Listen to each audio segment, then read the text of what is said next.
এইটো হ'ল আমাৰ ব্লাউজৰ কাপোৰ আৰু কাপোৰটো অলপমান প্ৰেছ মাৰি লওঁ। এয়া চাওক কেনেকুৱা অখৰা দখৰা হৈ আছে। তো ব্লাউজৰ এই যেটো পাৰি এই পাৰিটো আমি হাতত ব্যৱহাৰ কৰিম। তাৰ কাৰণে এই যেটো কাপোৰটো আমি এনেকৈ দুজাপ কৰি ললো, দুজাপ কৰি লৈ সমান কৰি ভালদৰে ইয়াতে পাৰি লওঁ। তো 80 সেন্টি কাপোৰত আমি ব্লাউজটো কাটিং মিলাই ল'ব লাগিব। তো চাওক প্ৰথম অৱস্থাত আমি ব্লাউজৰ যেটো বেক পাৰ্ট সেইটো মিলাই ল'ব লাগিব। তো ইয়াতে তলৰ পৰা আমি এইটো বেক পাৰ্ট মিলালো। তাৰ পাছত মিলাব লাগিব আমাৰ এই পাৰ্টটো কেতিয়াবা ধৰকচোন ইয়াতো মিলে, কেতিয়াবা এইখিনিতেও মিলি যায়। ঠিক আছে, বৰ্তমান এনেকে মিলাও, তাৰ পিছত কাপোৰখিনি চাই লওঁ কেনেকে মিলাব লগীয়া হয়। এই লাইনিংখিনি আমাৰ ইয়াতে মিলাব লাগিব, এইটো ইয়াতে মিলাম।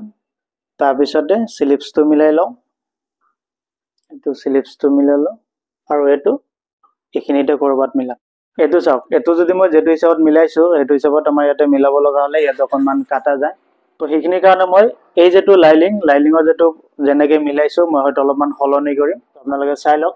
এই যেটো বেক পাৰ্ট আছে, বেক পাৰ্টটো অলপমান তলৰ পিনে নমাই দিম, কাৰণ তলত আমাৰ অলপমান কাপোৰ বেছিকে আছে।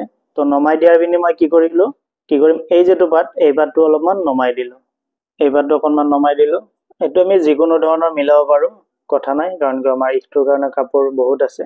তো ব্লাউজটো আপোনালোকে কাটিং কৰাৰ আগতে এনেকুৱা কৰি কাপোৰটো মিলাই ল'ব, মিলাই লৈ পেলাই যেটো মেইন কাপোৰ সেইটো কাটিং কৰিব। তো এতিয়া মই এইটো কাটি ওলাম।